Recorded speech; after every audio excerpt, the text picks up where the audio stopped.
to really build confidence in homeschoolers.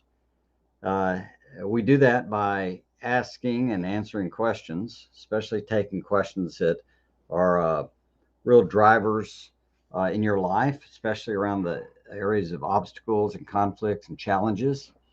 And when we take that approach and solve our problems, we tend to grow our confidence. The problem with most of us is that we have this interplay between our anxiety and our performance.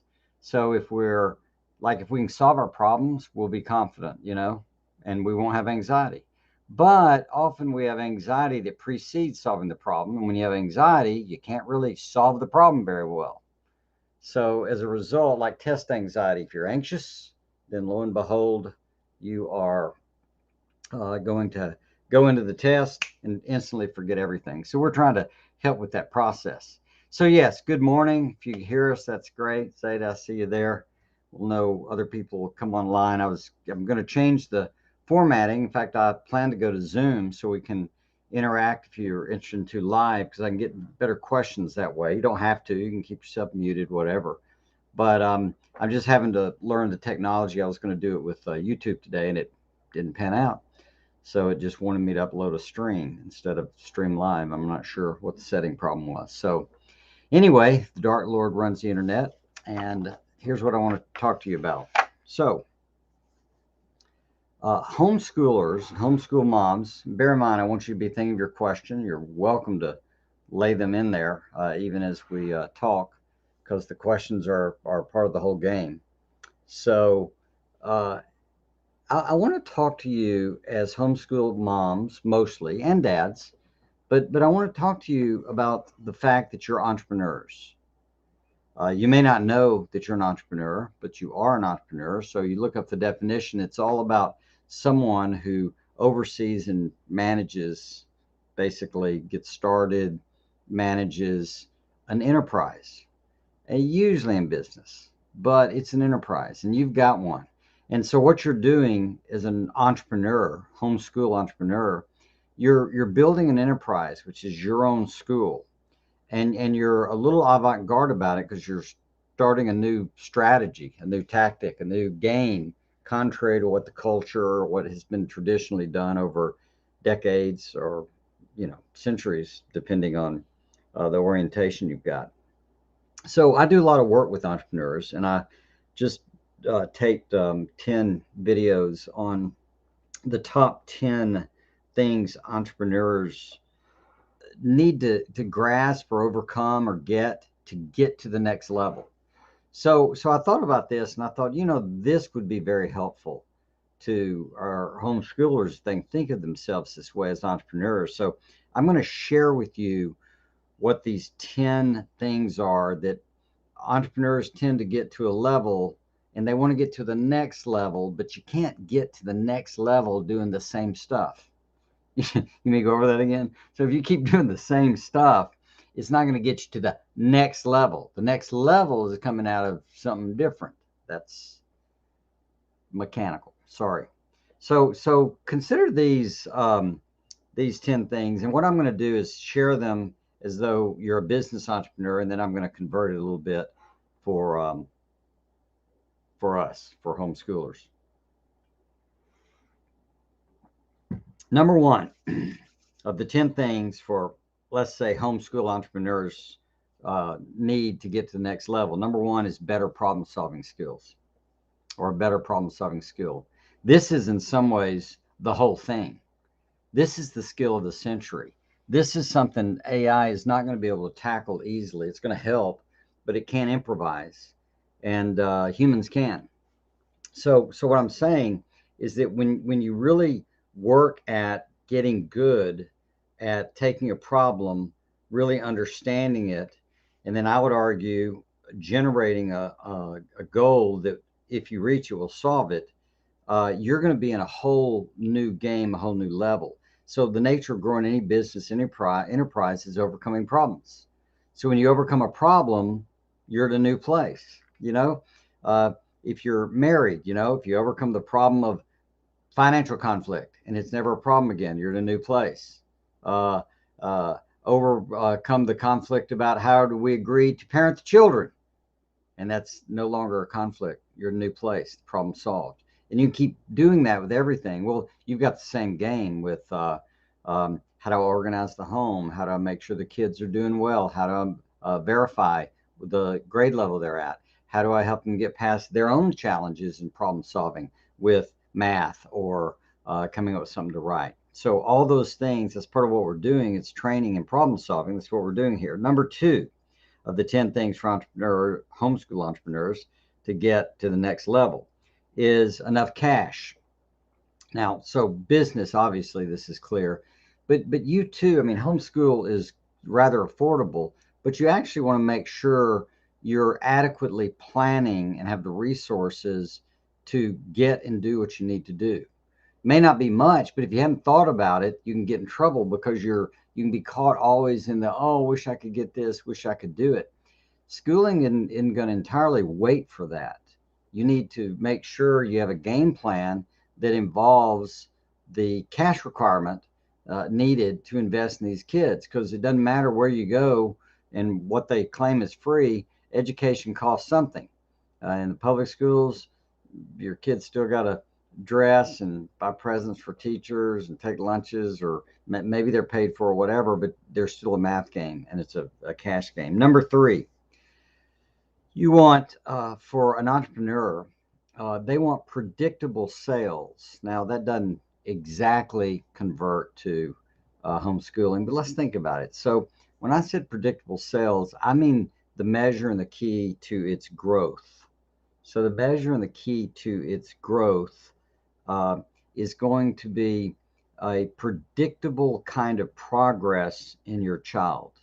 Okay. So you really have got to know, for you, making sales is your child or children are getting it, and then they're getting it. And whatever it is, they need socialization, they're getting it. They need to learn the math, they're getting it. They need to learn to read, they're getting it. They need to learn to write, they're getting it. Because they are really where the money, revenue, value comes in, that they're learning and being equipped. It's not exact a dollar amount that way, but it's still the outcome that measures the viability and prosperity and wealth of your company, right? Your homeschool company. Number four, grasp your numbers. So this is similar, but by this is why we measure things like, gosh, we'll measure things like their math homework. So how many do they get right? How many do they miss? What percentage of the number of problems is that per day? That might be a measurement. Number of pages read a day. That's a measurement. Regular testing can be a measurement. But if you don't measure it, you're not going to know where you are. But even maybe more importantly, there's a principle that goes like this: your metric. Um, I'm sorry, you can't manage what you don't measure. We talk about this in Independent Homeschool, the book, yeah, right there, a good bit. And so the trick is, when you start measuring stuff like what they make on math every day, and how many pages they get read, and how many pages they write, and it's on a chart and it's measured and you can see the patterns and all. What'll happen is, in the system, subtly in your head, their head, and the environment, it'll reward, it'll encourage, it'll keep pushing, uh, which is awesome, uh, to be more effective at those things. You get more of what you measure. Of the 10 things for entrepreneurs to get to the next level, here's number five. Number five is a clear picture of the future. And I'm surprised how often we don't sit down and do that. Maybe you and your spouse, if you're working on it together, have not really spent the time that you need to, just to get a clear picture of what you want. You know, Jody and I eventually got ourselves to a clear picture that we wanted kids who knew how to learn. They were their own teachers. They were happy adults. A picture of them getting out, and they had the skills they needed in reading, writing, and math, and social stuff, and organizing their time, and character, and some other stuff, to really go out there and show up and figure out what the professor wanted, in our context, college, or figure out what the boss wanted, and make it happen. That's really quite something, right? So that's the game. Sorry, I was checking a line about recording. I didn't see it. Chat. Good. So, uh, getting a picture and spending time with that picture, what do you want it to look like that day your child graduates? What would you want to be able to say about that child and seeing that child, right? So you see your homeschool is developing and growing and spitting out this decent, useful citizen that could give some real answers to this world. Get that picture in your mind. Number 6, you need a like-minded team. All right. So entrepreneurs do with employees and all. You do, spouses, you, in-laws sometimes, kids for sure. But what we need, you don't always get it, I understand that, but in terms of the core team and the voices you're going to listen to that are involved in it, you really want to grow like-mindedness. What are we doing here? Why are we doing this? We use the Robinson curriculum with some adaptations, but we would reread Dr. Robinson's 35-page or so intro overview. I forget what he called it. Every year, just to make sure, are we thinking about this right? And do we agree, and get that story clear in our mind so we could be like-minded with each other? It's not all thinking the same thing, but it's like we have different roles, but we're using the same sheet music. So different instruments, but they're all playing and it makes a symphony. And the symphony is called your entrepreneurial homeschool. Number 7, you need to become more thinker, less doer. Trust me on this. You want to model and all, but more thinker, less doer. Less, I'm going to argue less teaching, more thinking about the strategies, more thinking about the big picture, more thinking about what overall are we getting done, more thinking about where are the gaps in this one particular child and how do I supplement that. Like thinking at the level of what book could I introduce this child to that might make a huge difference. Out of the blue, we had a situation one year with one of our kids struggling with moving to a new area and making friends and all. And Jody said, why don't you read How to Win Friends and Influence People? And he went and read it, and he came back later and he went, oh, I understand friendship. And ever since then, he's been golden. Really? A book could do that? I'm afraid so. Number 8, and 10 things entrepreneurs get to the next level. We'll be about done with this. So number 8 is really, really important and really underappreciated and underplayed, but it's emotional mastery. It's learning to master your emotions, and I'm going to argue not master your children's emotions, but know how to work with them. This is why, in my painful experience in life with my own struggles with growing up in alcoholic homes and probably ADHD, or at least ADOS, attention deficit, squirrel, emotional regulation, dysregulation, frustration, agitation, impatience, blah, blah, blah. I spent a life trying to figure out how do I get a grip on all this. And so I put it in that course called the Emotions course. And there are 11 other courses that go in that package of all these lessons that are important for the kids to learn, you to learn. Well, emotional mastery, if you can't learn to master your frustration, your upsets, and even when it gets down to it, your moods, maybe even good feelings too, all these things. So when you learn to master these things, you can create a calm or right disposition in the home. And if you don't master it, it's kind of chaotic and everybody's on edge. So, and I'd say this in a business too, which is where this comes from. If an entrepreneur doesn't know how to master his or her own emotions, how in the world will they get to the next level? Because the next level is going to take a certain level of confidence or settledness or control, right? Number 9, more free time to recuperate. So in the entrepreneurial world, one of the things they found is that entrepreneurs, kind of like actors, an actor will have performance day where they're being filmed. They'll have practice days where they're doing a lot of stuff, and in prep, learning the lines. And then they have recuperation days where they're not doing anything with acting. Well, that model has been used by a guy named Dan Sullivan, strategic coach, to train entrepreneurs to do the same thing. And what they found is if they'll take a 24-hour break, the more they do that, to take days, they have focus days, which 80% of the day is what they do best.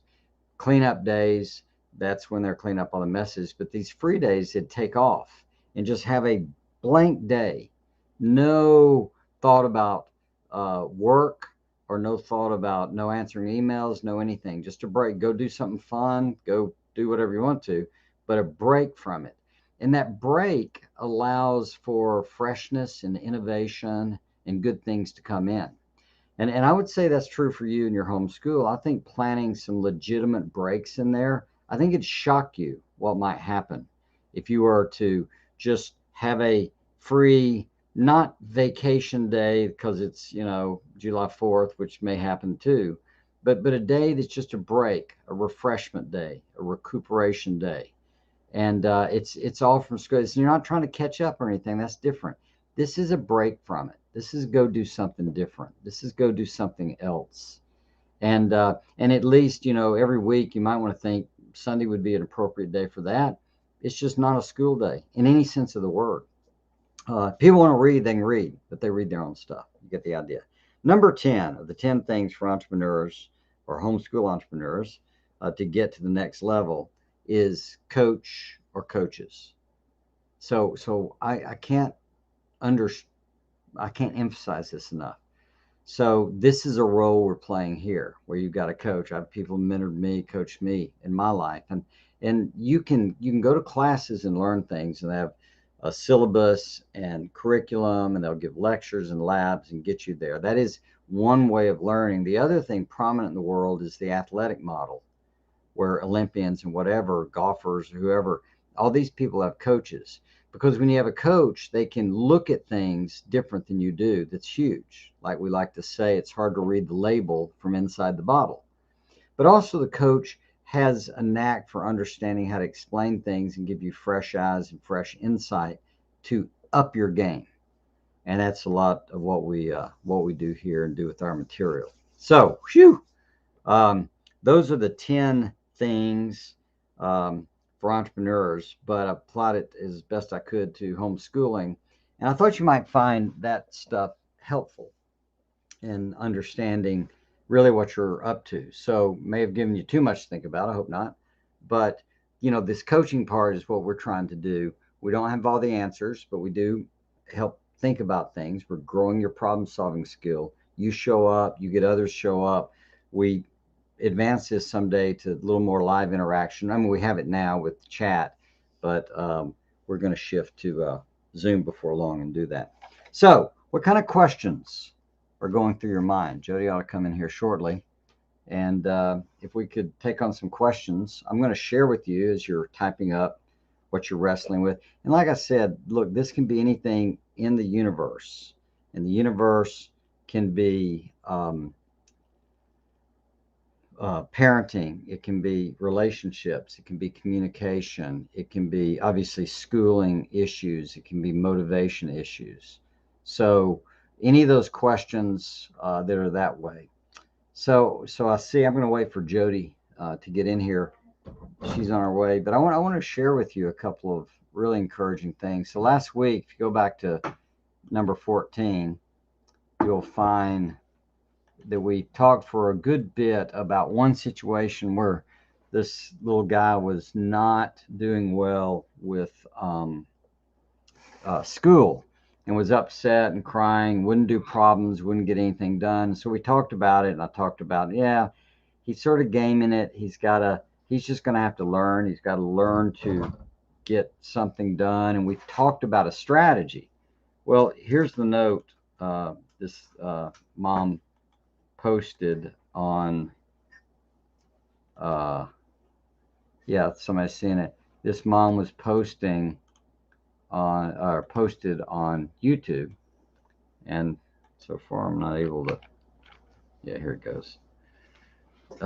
Posted on YouTube, read the comment. Yeah, someone's mentioned it. Yes, I was watching an episode, we read it. So she said, thank you so much for taking so much time with me today on your podcast.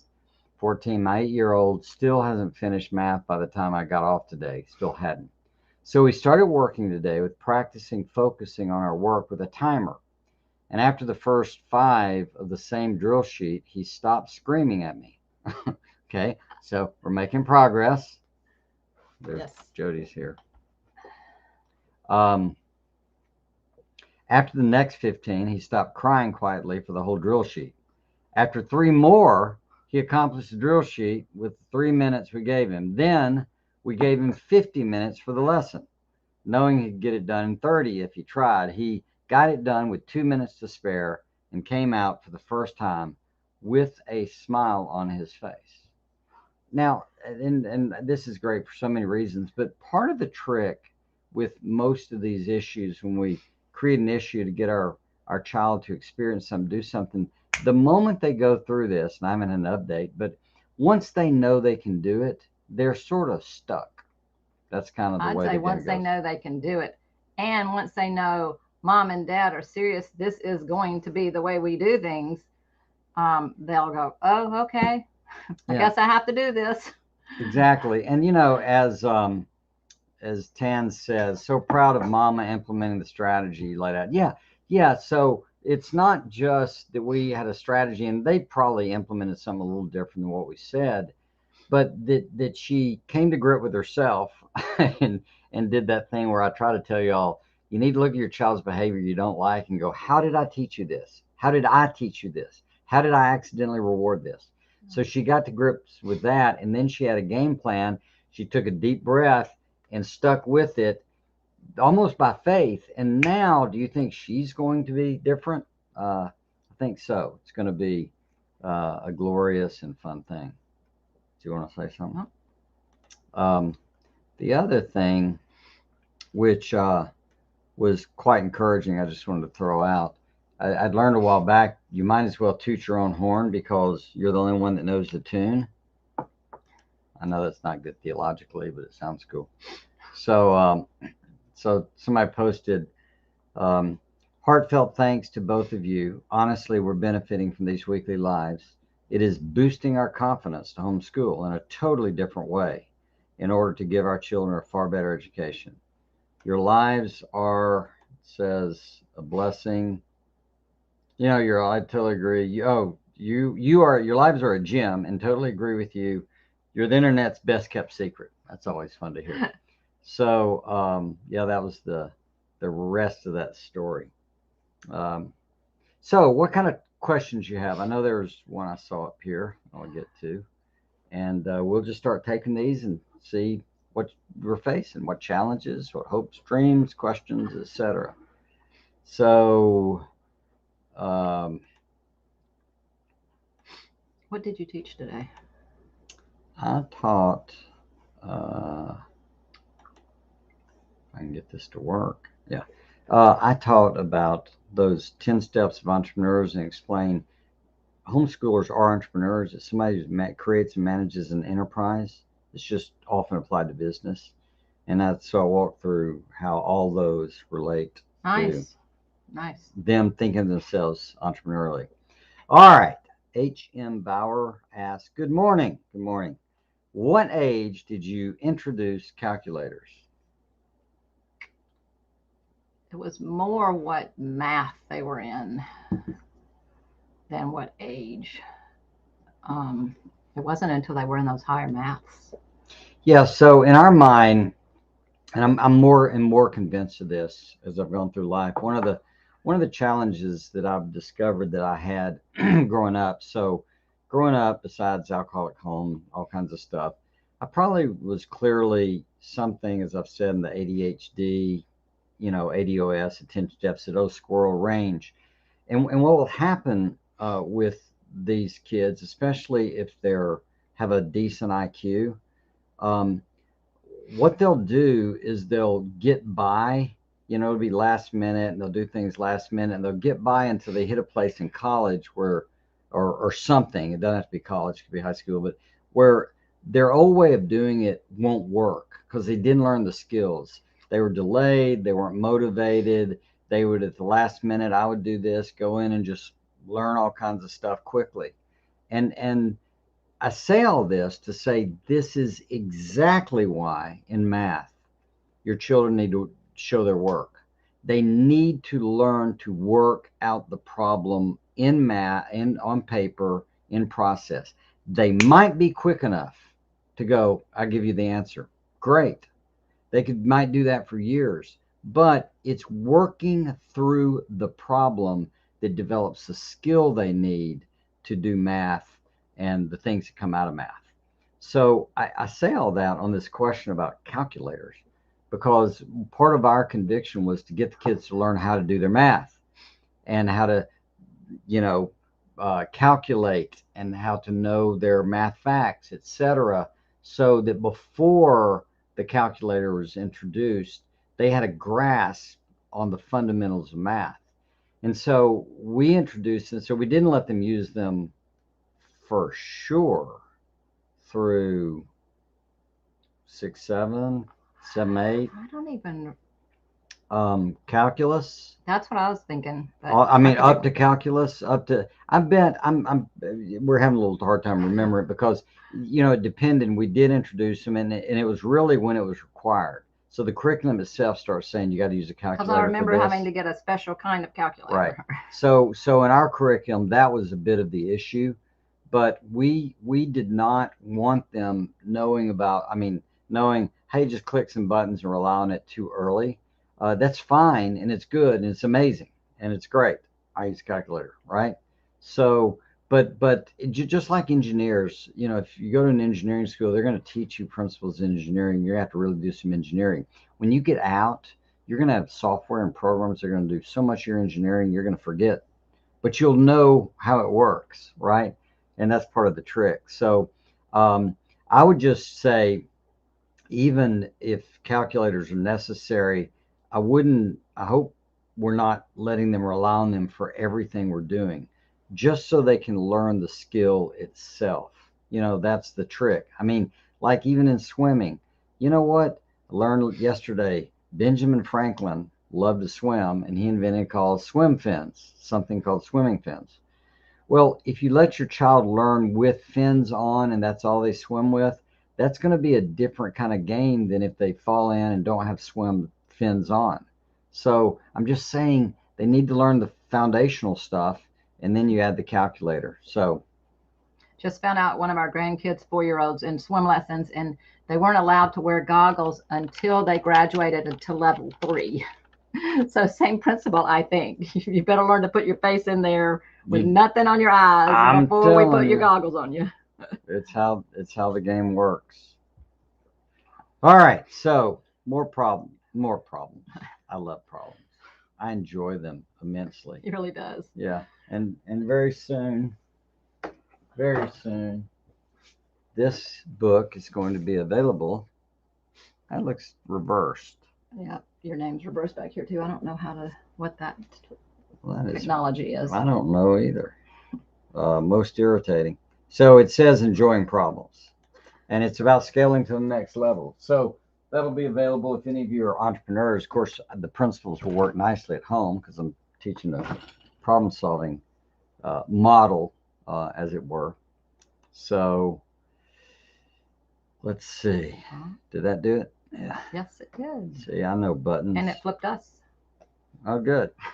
So now I have to. Now we're really confused. Oh no. So now you can see enjoying problems in the back. So what are the questions you're facing? Questions, challenges, problems. I'll tell you one of the secrets I share in this Enjoying Problems book is there are no problems on the planet until somebody wants something. So if your team's losing, you want them to win, it's a problem for you. If the other team's losing and your team's winning, no problem, right? So what I want to stress to you is when you think about questions to ask us, think about what you want, not about your problem. So what do you want with your child? If you want them to do better at reading, then that will tell you what the problem is. If you want them to do better in math, they'll tell you what it is. If you want them to be more respectful, that'll be a thing. If you want them to influence their friends more, that'll be expose a problem. So that's the That's the nature of how you can uncover what you're really wrestling with, because it's going to be based on what you want. And sometimes the cure for a problem is to get your wants straight. Like if you want everybody on the planet to like you, that's not a problem solving thing. I would be involved in showing you how to get everybody to like you, because that ain't a thing. I would get you to get a grip on what you really wanted. Get you down to about, I want one out of every three people to like me. Then I got a real shot at that. No, Why are you the doing other that? way. Sorry. All right. Just sit closer to Sorry, me. guys. So, all right. So let's see what we got here. Hello, Dr. Fred. Could you share how much church youth group involvement you allowed your kids, and at what ages? We have a robust program starting seventh graders. Seems to be a lot of pool time, games, etc. Uh, well, back in the day, I was the pastor of the church, so it's a little bit biased system, because if I didn't like something, I might could influence it. I didn't meddle much at all, but a lot of ours had discipleship stuff. Look, this fun stuff is important. I figured this out about Sunday school for teachers, that the kids at least need to have some fun. That's not all of it, but they need to have some fun so they don't have a hatred for church. I grew up in a church, and my siblings did. There wasn't much fun, and we didn't grow up wanting church. I came to Christ in college and had a different set of motivations. But when you look at this, how much, you're just going to have to figure out inside the boundaries of your kids. We found it to be a really good thing for the kids to connect, because that was a lot of their social interaction or social training, as it were, the youth group. But our youth group, everything had teaching around it. I mean, there were pool parties, and I remember those things. Mm-hmm. But for the most part, something spiritual is tied to it: devotionals, Bible studies, some discussions about something. So you're just going to have to figure it out. And I think, I guess I would say the range is, if they're not in a youth group, what are they missing out on? What problem does it create? And if they're over involved, what problem does it create? And try to find the right range. But it's pretty unique to the child. What do you think? Yeah, and we had it started at well, here now it's middle school. It starts in sixth grade, so sixth or seventh grade, and usually the middle schoolers are separate from the high schoolers, and there's usually some separate boy girl things and some together. But yeah, and our kids did Awana through maybe that did stop when they were in started youth group, but they were very involved in the youth groups. And when we moved, our youngest, we actually had changed churches at one point, and he just decided he was going to be in that youth group for like 2 years, and he just decided, hey, I'm going to be a leader, I'm going to help out, I'm going to be really involved even though I don't know these kids. And same thing when we moved here and our son was a senior. He took over, had a senior high boys Bible study. So our kids have always were Yeah, very well, involved in youth but the group. philosophy we gave them. I remember Trip, our oldest, one day had a stack of papers, and he's in there turning these papers, and um, it seemed a little miffed about something. I said, "What's going on?" Or "What is that?" And he said, "Oh, it's music for the uh, youth group band." He wasn't in it. It was just music he was giving them. And I said, "So what are you doing?" He said, "Well, like you always said, you can either complain about the darkness or you can light a candle. So I'm lighting a candle," which meant he's going to take the initiative to give them, "Here's some music we would like to sing. Learn this." And so there's a lot of that. Like if you get involved and you're passive, well, it's just done to you. But if you get involved and say, "I want to exert some leadership, some pitch in, some ownership," that's a new game. All right, so hope that helps. Kids fighting and hitting, mostly the 6-year old. Distracts flow of homeschool, disrespectful, and noise complaining. Help! You're probably not gonna like my answer, but I guess I would wonder how many children are there and what are their ages. So Jeannie, if you can, Sherry, excuse me, I apologize. Um, if you can give us kind of that group that gives me a little better picture. Now, I don't want to rule out occasionally there are, you know, learning issues or neurochemical issues or spectrums. I'm not denying any of that. There's oppositional, defiant tendencies. So you can have a kid that's uh, just wired up to be kind of a fighter and defiant. They do know that about a third of the influence is the parenting approach. So that's the part I can talk to you about. Um, and So 6, 8, and and 10. I shall. Hang on, Jody. Well, I know, but let me put it up so everybody can see, right? So,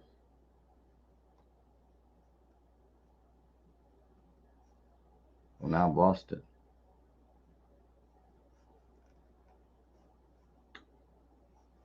Fifth grade. you missed it there.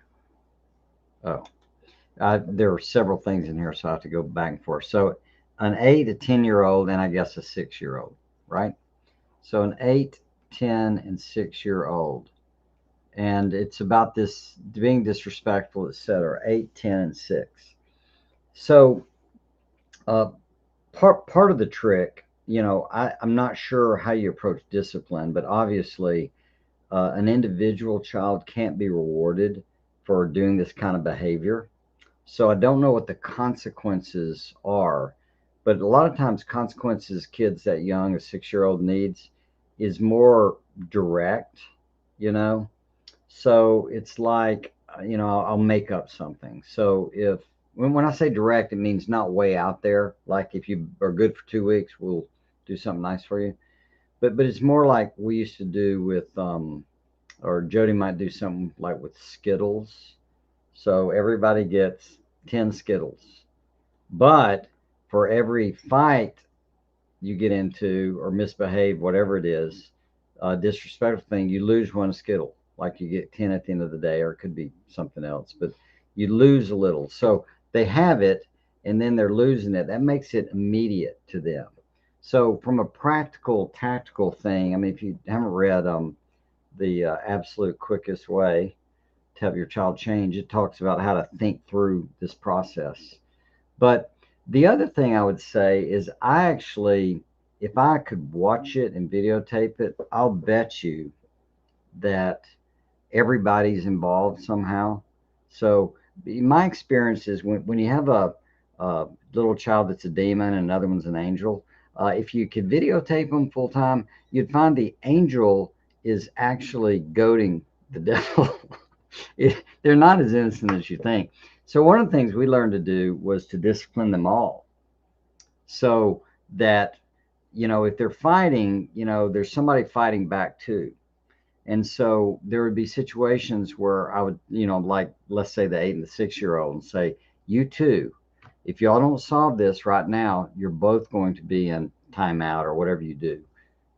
So I'm not interested in getting a debate and whose fault and whatever. I don't want to raise lawyers. I'm trying to raise people who are helpful and solid, not in a battle.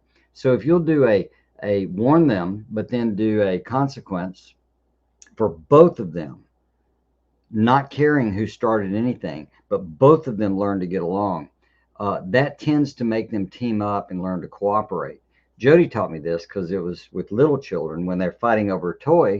She'd just take the little, toddlers or whatever, a little older, and just take the toy and put it on the top shelf and say, "Oh, obviously y'all aren't old enough to play with that." And so they started to learn to cooperate. No, you play with it. No, you. And it's that same type principle. And if it doesn't work, it's usually you need to just escalate the consequence so they don't get it. Because look, they're self interested. Why would they want to make their life worse? And right now, for some reason, the fight and whatever makes their life better. So once it makes it worse to fight, they'll stop. And better to cooperate, they'll go on. So what else? I don't know if you saw that. I'm thinking too that just probably the older, in both these kids' families, probably the older ones are busy, have more work to do, or busier in school, and maybe that 6-year-old That's a good thought. just needs more to do. Whether it's, I'm not saying more school necessarily, but just something that's he or she's doing that's her deal. They maybe not even in the same room with the other two. I'm just imagining that they are maybe kind of bored, and the other two are focused and doing school, and the 6-year-old's like, well, what am I supposed to be doing? I'm going to interrupt y'all and get my kudo, get some fun there. I don't know if it's just a thought. I'm not in your house, but it gets back to the kind of step back, look at the whole picture of what's going on.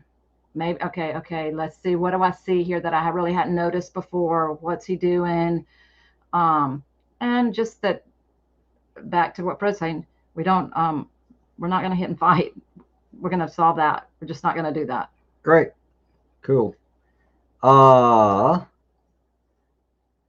let's see. We're using Saxon 2. So I'll look for a calculator, direction as we go through, working through the problem. We developed a skill, very helpful. Exactly. That's the way the game goes.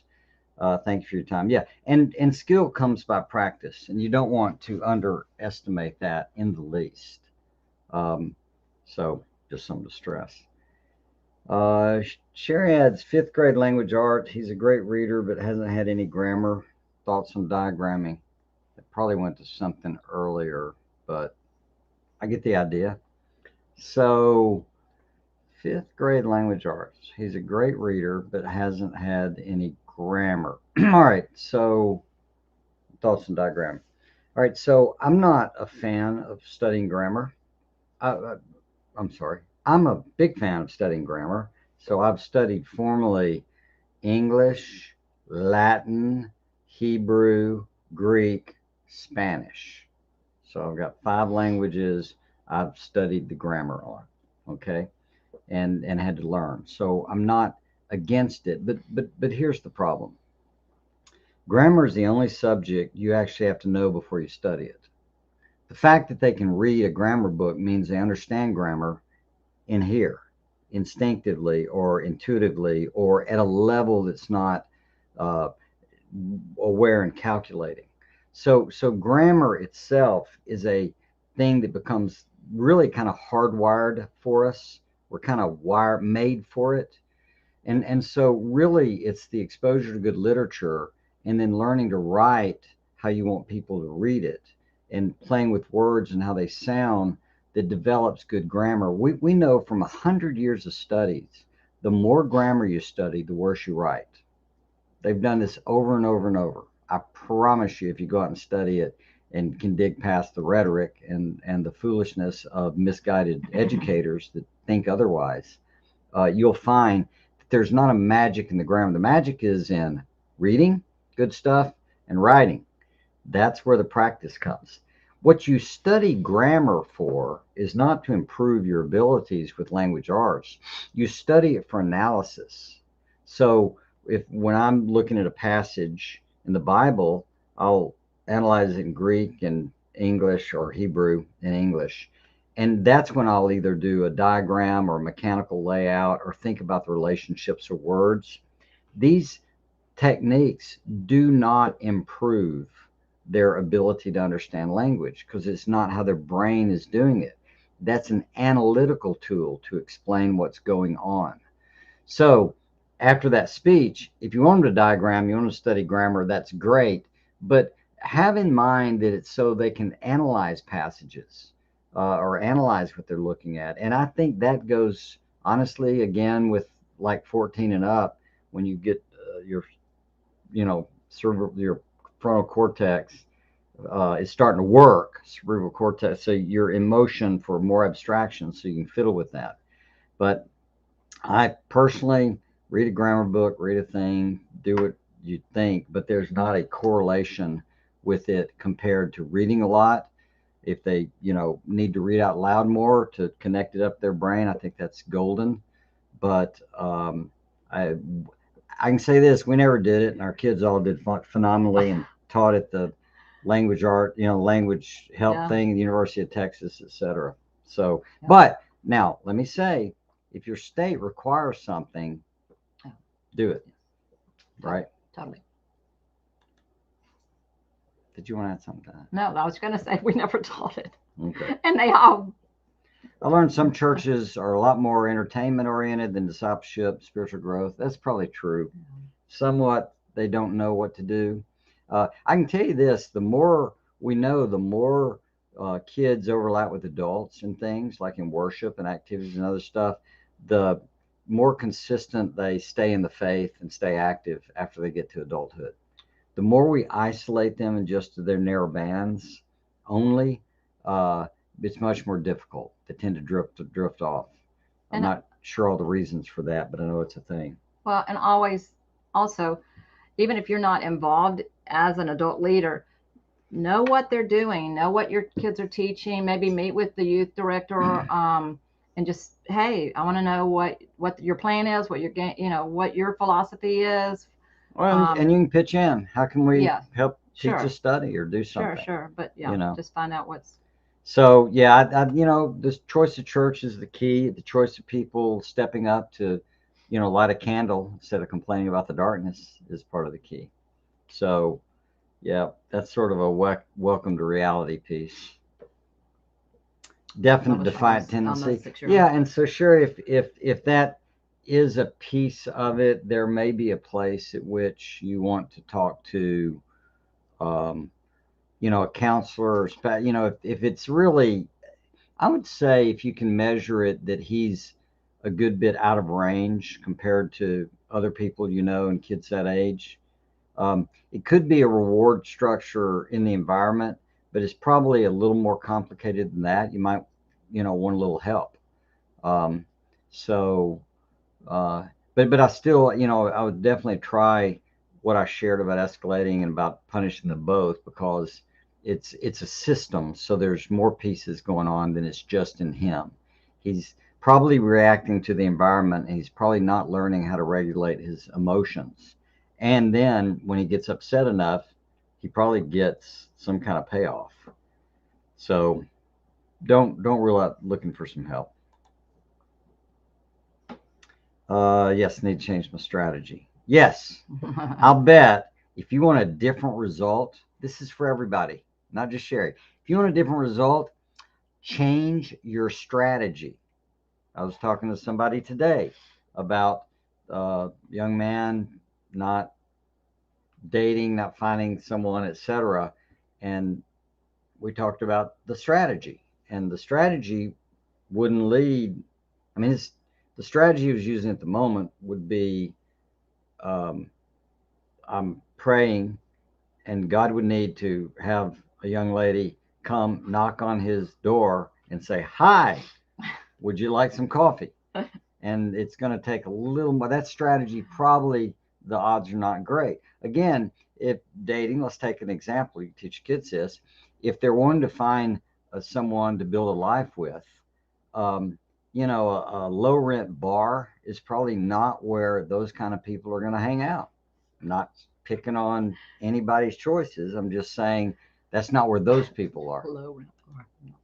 Isn't that a thing? I don't know. Low rent I rendezvous. don't Wasn't that know. a song? Sounds like it. The other two Uh, kids are nothing like this. Okay, so this is a great point. So here's the problem. We get tricked. We get tricked by saying, but this kid's great. Because in family systems dynamic, it's all the pieces. Think of it as like a mobile over a baby's bed. And you pull down on one side and the whole thing moves. Well, in family systems, it's mom is influencing dad, is influencing first child, is influencing mom, is influencing third child, is influencing second child, is influencing dad, is influencing uh, mom, is influencing third child. It's all connected.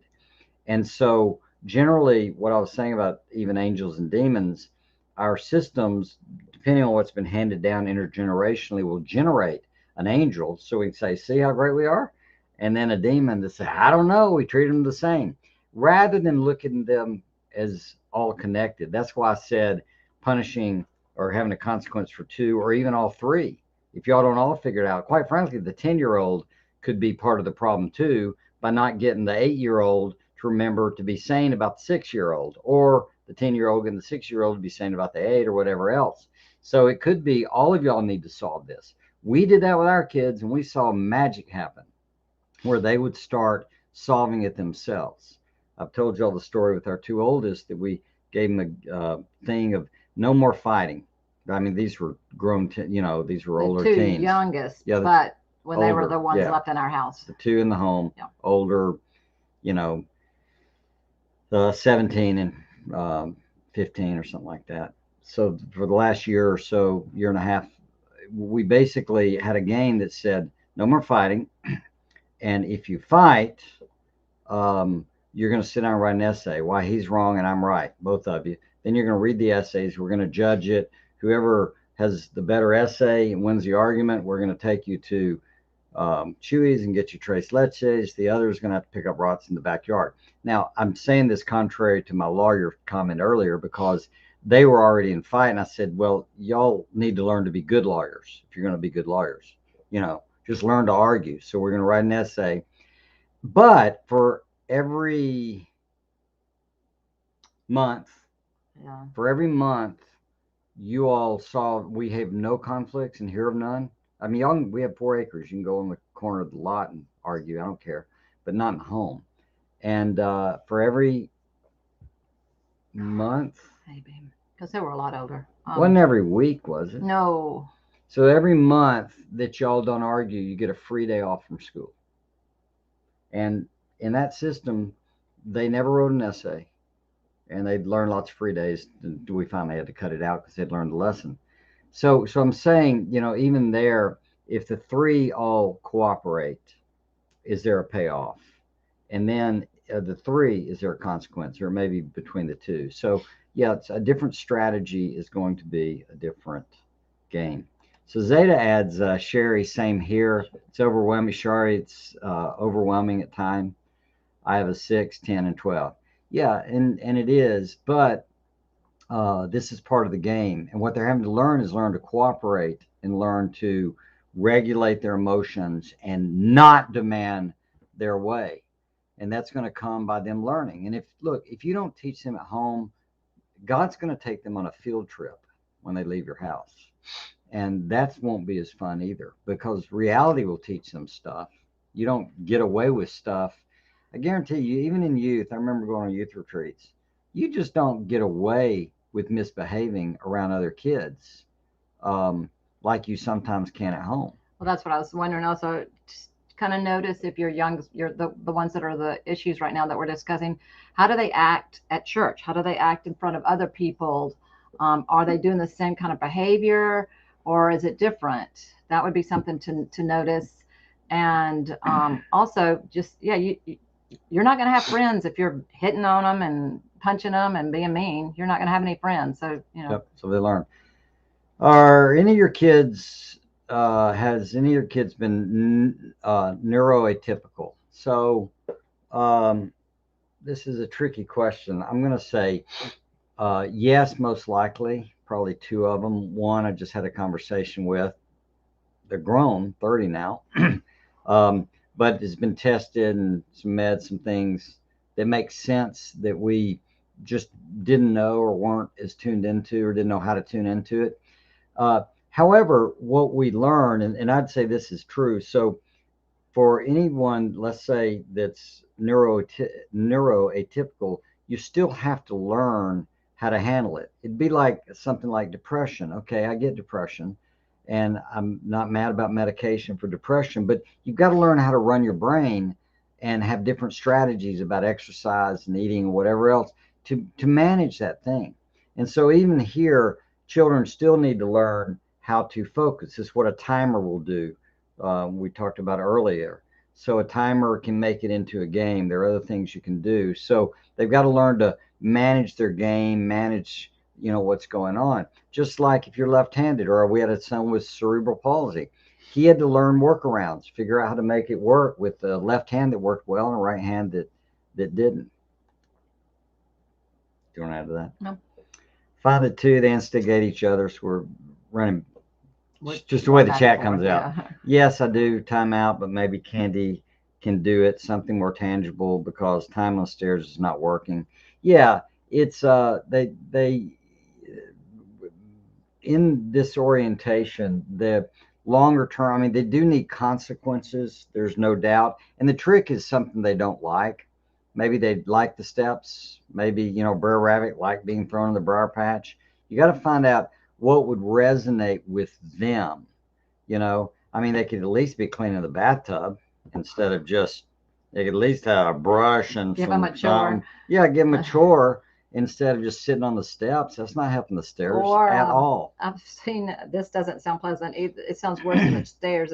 It's still timeout, but you put a piece of tape on the wall, and their nose has to stay on that piece of tape for the timer.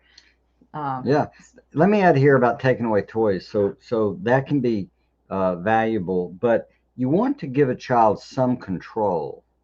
So when the game's fixed and they can't win, how can they get the toy back? They're losing part of the time. You're taking away for a period of time, all day, forever, 2 weeks. They need a game that they can understand. So look, when you do this behavior, this is the consequence, right?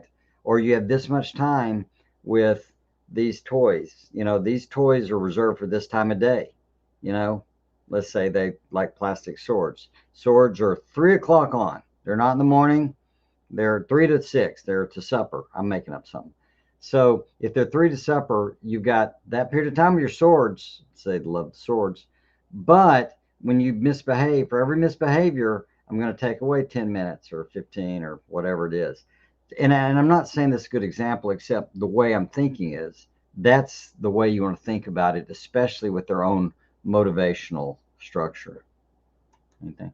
yeah, or just you get it's taken away today, but if you're good the rest of the day, you earn it back tomorrow. Or you know, what motivates your kid? If they've given up on the day, then they're hopeless, and then they're just mad. Well, And it okay. may be that works. Like we did that with Trip. We took away one of those things because he had stabbed his friend with it or something. I forget what it was. And uh, and then he behaved so well, I shocked him by giving it back to him. And so even that randomness of this predictability goes up, impact goes down. I'm not a fan of being a totally predictable parent. So sometimes your grace take things away and come back and give them the toy and say, okay, you've had an hour, so here it is back. you know what's going to happen the next time you do this? Take it away. And maybe that randomness of how long it's gone, that may be more powerful. I'm taking this toy away, but I'm not setting a time. I'm going to give it back when I think you're ready for it. That may give control to the child. Found you recently stumbled upon your channel. Okay. Oh, so good. We had five, for sure. Let's see what else. We're about out of time. If there's another answer to, I've been slow here. I do remove things, but I'll implement more responsibility as a whole. Love the essay part. Day off month. Yeah, there's yeah, it's crazy. So it worked. A lot of fun. Um, can't thank you enough for these Friday streams. We're grateful that people like it. It Yeah. matters to you, and that you're telling people, and it's starting to grow and get some traction. Yes. There'll be some more cool stuff. I mean, if I can get questions, there's a whole bunch of stuff God has shoved through my brain. There's no doubt about it. So I have lots of ideas, but getting myself to figure out exactly what you need, I'm not that good at it. I don't read minds that well. Um, came across through the podcast with Karen. Yep, she's a Mhm. buddy. Absolute fastest way to help your child. So glad you found that book really helpful. Uh, Now, if they have questions during they can yeah, my email. kiddos are angels with others. Yeah, with Oh, others. oh. Which, by the That tells way, you something. this is huge, Zeta. So look, if your child gets into another environment and behaves differently, that's telling us that some of the behavior game is the environment, at least some of it, right? So if you change the structure around them, you can change the game, which is always quite cool. What were you going to say? How can they send questions ahead of time? If They they can email them. If you're okay. if you're not on our mailing list, go to independenthomeschool.com and just get the free videos on how we do it, and that'll put you in the system. We won't nag you, but I usually send out an email mentioning this, and Okay. you can reply, and it'll come back through the system, probably at info at independenthomeschool.com or support at independenthomeschool.com. One of those comes Well, back go to to us. Yep. independenthomeschool.com and sign up. Yep. So true. I tell them God will have to show them some other way. They can't listen. Yeah, going on the field trip without a doubt. All right, gang, this has been great. I hope it was helpful. Please, if you're not part of the YouTube channel, please subscribe. Please send this on to other people. Please post the link on Facebook or wherever. If you find this helpful, chances are some others are going to. And, it's just us trying to coach and share from doing things the wrong way, the right way, what we've had to learn, on the shoulders of others. Anyway, hope you have a super. Here, someone just wrote something for. I'm going to write questions through the week and I get them to you guys. Right, and Great. and that would be great because I'll pull them up and I'll have them. And again, keep thinking, what do I want? And then that'll expose what the real problem is. So you'll find that helpful. All right, thank you all so much. We deeply appreciate the encouragement.